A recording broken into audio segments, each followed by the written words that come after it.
Dami natin ulam for Taho. lunch.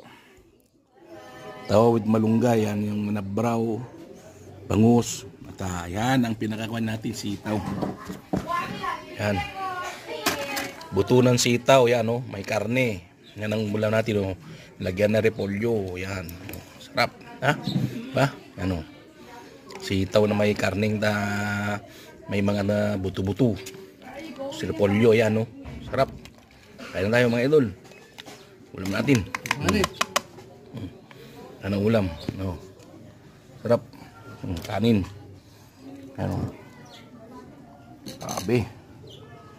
Tabi na ulam natin, oh. Ano?